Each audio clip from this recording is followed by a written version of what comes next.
Daniel Hale Williams was an African-American surgeon who specialized in cardiology. He performed the first successful heart surgery and founded the first black-owned hospital in the United States.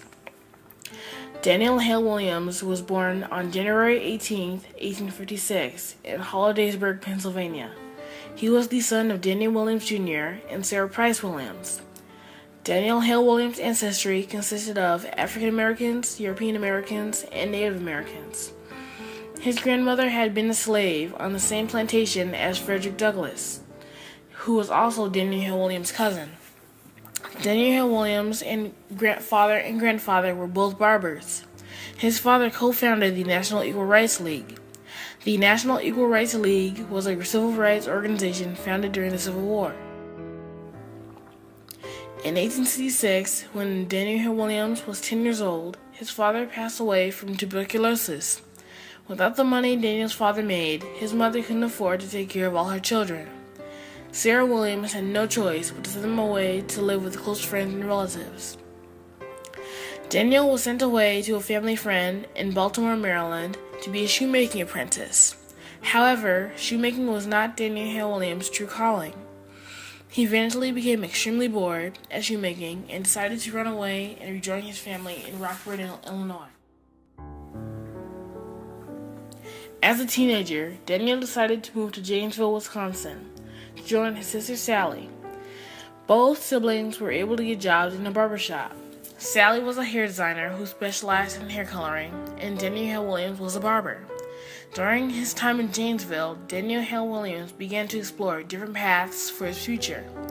He attended a school called Classical Academy where he studied the bass violin. Daniel performed as a musician at the Meyer Opera House. Unsure of his path, at one point he also considered going into law. When Daniel Hale Williams was 22 years old, he decided that he wanted to be a doctor. He became an apprentice to one of the best doctors in the area, Henry Palmer. Henry Palmer ran the largest military hospital during the Civil War. As Henry Palmer's apprentice, Daniel Hale Williams made the patients comfortable before they were treated. Then, he would watch and take notes as Henry Palmer operated on the patient. Other times, Dr. Palmer would have him do medical tests, mix medicines, and learn from textbooks. In the year 1880, after 3 years of medical training, Daniel was accepted into Chicago Medical College, now known as Northwestern University. He did not have the money to pay for his education, so he went to his mother for assistance. Unfortunately, she was not able to help. In the end, Daniel Hale Williams' friend Harry Anderson paid for 2 years of his college education. Daniel finally earned a doctor's degree in medicine and graduated in 1883. Daniel Hale Williams built a successful practice as a local doctor. He performed operations in homes on tables because during that time, due to unsanitary conditions, treatment in hospitals would often make the patient even more ill.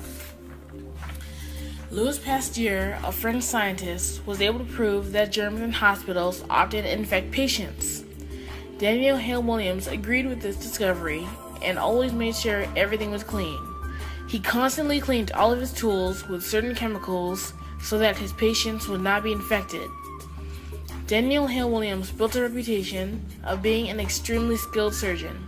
In 1889, he was appointed to the Illinois Board of Health. Daniel Hale Williams became increasingly aware that African American patients and doctors could not get access to hospitals or hospital jobs in Chicago. Determined to correct this problem, Daniel Hale Williams, through no small feat, established Provident Hospital on the south side of Chicago in 1891. He rallied the support of some empathetic prominent whites and sought the support of strong community members to raise money for the hospital. Nominal and material donations were also secured by some local businesses. In particular, Armour Meatpacking Company, who provided the down payment for the building.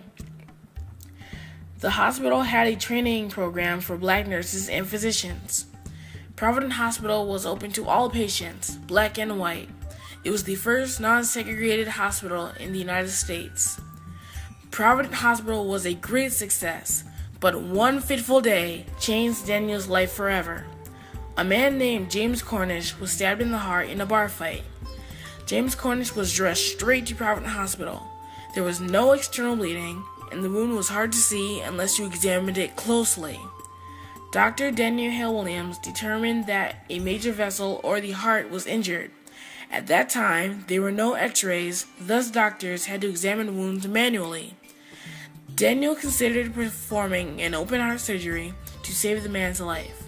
Many physicians during that day and age said that the heart area should be left alone to prevent further injuries. Doing the surgery would put Daniel's career and reputation in danger. But he decided to proceed with the surgery anyway, knowing that it would save James Cornish's life. Dr. Daniel Hale Williams saw that an internal mammary artery was also damaged, so he tied the vessel to stop the bleeding. Williams saw that the heart muscle did not need to be sewn, but the pericardium did. The pericardium is a sac that surrounds the heart. It was cut open by the knife that stabbed James Cornish. Daniel sewed the pericardium to prevent future pain. 51 days later, James Cornish left the hospital with great health and lived for another 50 years. It was because of this success that Daniel Hale Williams went down in history. During this period of time, Grover Cleveland was President of the United States of America. When Grover Cleveland heard that Daniel Hale Williams performed the first successful open heart surgery, he was amazed. President Grover Cleveland almost immediately asked Daniel Hale Williams to be the chief surgeon at Howard University's Provident Hospital in Washington, D.C. Daniel accepted the offer and began to improve the hospital right away. First, he reorganized and sanitized the entire facility so that the patients would not be infected in the hospital. Just like Provident Hospital, he was able to install a training school for black nurses along with a multiracial staff. Provident Hospital lacked sufficient funds because most whites did not have the confidence in a hospital whose chief surgeon was an African American. The hospital gained more patients as the hospital's good reputation grew. As chief surgeon at Howard University's Provident Hospital, Daniel Hale Williams operated on many people. Total, Daniel Hale Williams operated on 533 people. Out of the 533, only 8 of them were unsuccessful. During this time, that was an extremely good record. It was because of that record, more people began to go to Provident Hospital and respect Daniel Hale Williams. Daniel Hale Williams settled in Washington, D.C. and bought a house where his mother and 2 youngest sisters came to live with him. Later, Daniel Hale Williams wanted to be a member of the American Medical Association in Washington, D.C., but sadly, membership was limited to white men only. Thus, Daniel Hale Williams founded a new guild named the National Medical Association for Black Professionals. This created more opportunities for blacks in the medical profession. Daniel Hale Williams was the only African American doctor at the Medical Congress in Washington, D.C. In the year 1898, Daniel Hale Williams married a woman named Alice Johnson. The couple then moved back to Chicago, where Daniel Hale Williams once again worked at Provident Hospital. Daniel Hale Williams continued to do great work as a pioneer surgeon. In the year 1912, Daniel Hale Williams resigned from his position as surgeon at Provident Hospital to be a surgeon at St. Luke's Hospital. It was one of the most vast and wealthiest hospitals in Chicago. Daniel Hale Williams decided that it was best for his career. 1 year later, Daniel Hale Williams was accepted into the American College of Surgeons, the first African American ever to be accepted. Daniel Hale Williams worked the next 2 decades as a clinical surgeon at St. Luke's. He retired in 1926 after surviving a terrible stroke. Daniel Hale Williams lived out his retirement in Idlewild, Michigan until his death on August 4th, 1931. He was 75 years of age. Even after Daniel Hale Williams' death, his hospital continued to live on. Unfortunately, after 5 successful decades of treating patients, Provident Hospital finally closed in 1987 due to financial strains.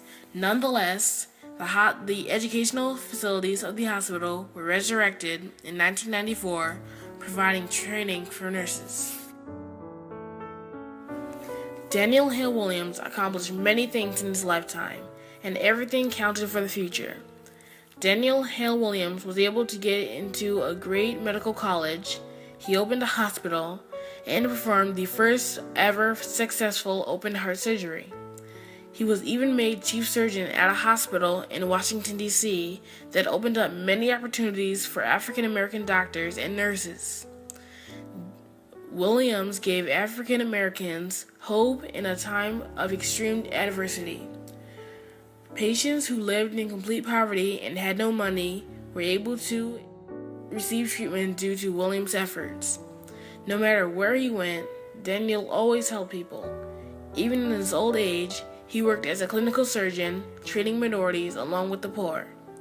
Daniel's success left his legacy that not only proved that change is possible, but with hope, strong will, and determination, the possibilities are endless. This legacy leads the world into new possibilities.